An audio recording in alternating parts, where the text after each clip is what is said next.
Hey, welcome back to Where It Hurts. If you're here, you're probably someone who thinks a little deeper, feels a little heavier, and wonders why life sometimes feels like it's pressing down on you. Today, we're diving into something raw, something real. The idea that your pain, yes, the stuff that keeps you up at night, the stuff you avoid thinking about, is actually the key to your growth. Not just some fluffy motivational nonsense, but a truth rooted in philosophy, psychology, and the messy reality of being human. So, grab a coffee, get comfortable, and let's talk about why the things that hurt you might just be the things that save you. Let's start with a question. When was the last time you felt truly broken? Not just annoyed or stressed, but like something inside you cracked open? Maybe it was a breakup that left you questioning your worth. Maybe it was a failure at work that made you feel like you'll never get it right. Or maybe it was just a quiet moment, alone, when you realized you're not where you thought you'd be. We've all been there. Those moments feel like the end of the world, don't they? But what if they're not endings at all? What if they're beginnings? This idea isn't new. The philosopher Friedrich Nietzsche once said, "That which does not kill us makes us stronger." It's a quote that gets thrown around a lot, but let's unpack it. Nietzsche wasn't just talking about surviving hardship. He was pointing to something deeper. Pain, in his view, is a crucible. It's the fire that burns away the weak parts of you, leaving behind something tougher, wiser, more resilient. But here's the catch. It only works if you face the pain. If you run from it, if you numb it with distractions or pretend it's not there, you're not growing. You're just stuck. Now, I know what you're thinking. Facing my pain sounds awful. Why would I do that? And you're right. It's not fun. It's uncomfortable, messy, and sometimes it feels like you're tearing yourself apart. But modern psychology backs this up. There's a concept called post-traumatic growth, which researchers like Richard Tedeschi and Lawrence Calhoun have studied extensively. They found that people who go through serious trauma, think losing a loved one, surviving a life-threatening illness, or even just grappling with deep existential crises, often come out the other side with a stronger sense of purpose, deeper relationships, and a clearer understanding of who they are. But here's the key. This doesn't happen automatically. It happens when you engage with the pain, when you let it teach you. So let's make this personal.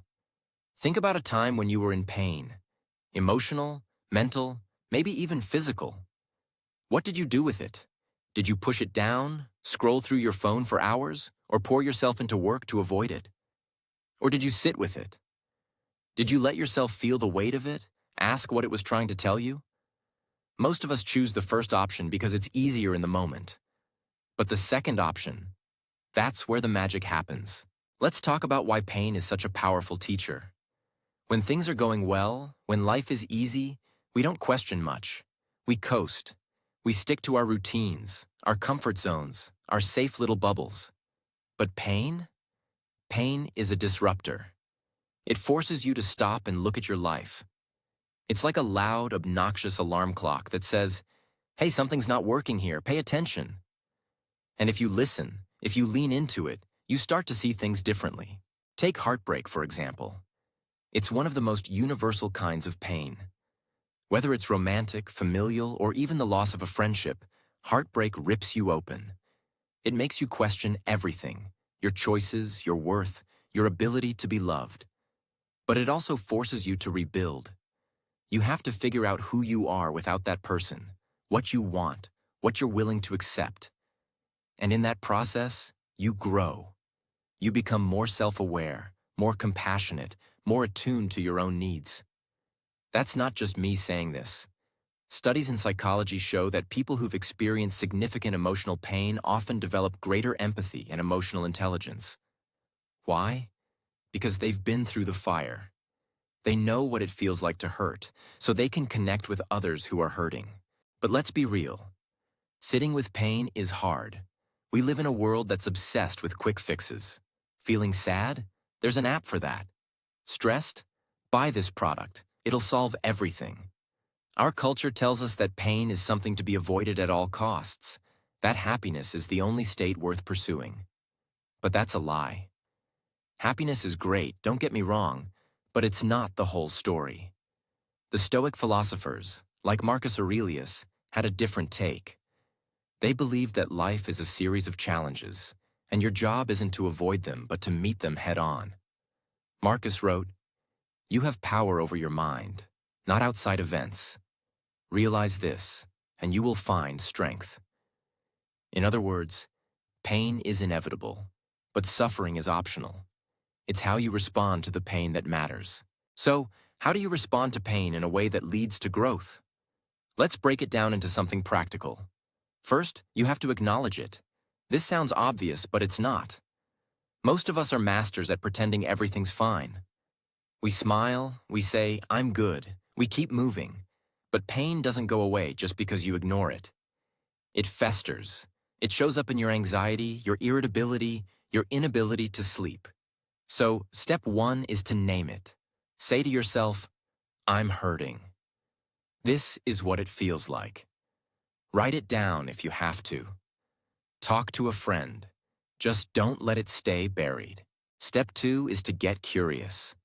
This is where the real work begins. Ask yourself, what is this pain trying to teach me?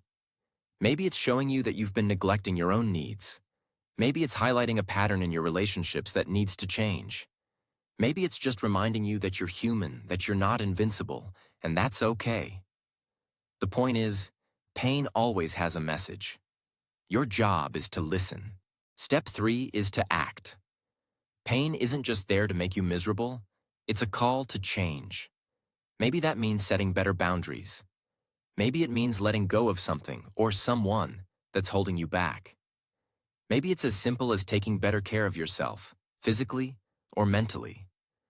The action doesn't have to be huge, but it has to be intentional. Because here's the thing. Growth doesn't happen in your head.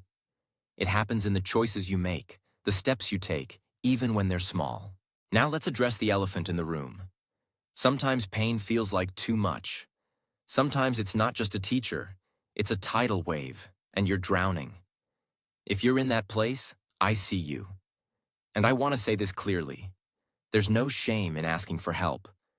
Therapy, counseling, even just opening up to someone you trust, it's not a sign of weakness. It's a sign of courage. Studies show that people who seek professional help for mental health struggles often experience significant improvements in their quality of life. You don't have to carry it all alone. Let's circle back to Nietzsche for a moment. His idea of pain as a crucible isn't just about surviving. It's about transformation. He believed that life is about becoming who you are, and pain is part of that process. Think about it. Every story of growth, every hero's journey involves struggle. The caterpillar doesn't become a butterfly without the cocoon. The seed doesn't become a tree without breaking through the soil. You don't become the best version of yourself without facing the parts of you that hurt. So, what does this mean for you right now? Wherever you are in your life, whatever pain you're carrying, I want you to know this. It's not the end of your story. It's a chapter. And the way you write the next one is up to you. You can't control what happens to you, but you can control how you respond. You can choose to let pain be your teacher, not your tormentor. Let me leave you with a challenge. This week, take one small step toward engaging with your pain. Maybe it's journaling about what's been weighing on you. Maybe it's having an honest conversation with someone you trust. Maybe it's just sitting quietly for 5 minutes and letting yourself feel what you've been avoiding. Whatever it is, make it intentional. Because that's where growth starts, not in the big, dramatic moments, but in the quiet, courageous ones. If this resonates with you, hit that subscribe button. Hear it where it hurts. We're all about diving deep, asking the hard questions, and growing through the messy, beautiful chaos of being human. Share this video with someone who might need to hear it, and let's keep this conversation going in the comments. What's one way you've grown through pain? I'd love to hear your story. Until next time, keep thinking, keep feeling, and keep growing. You've got this.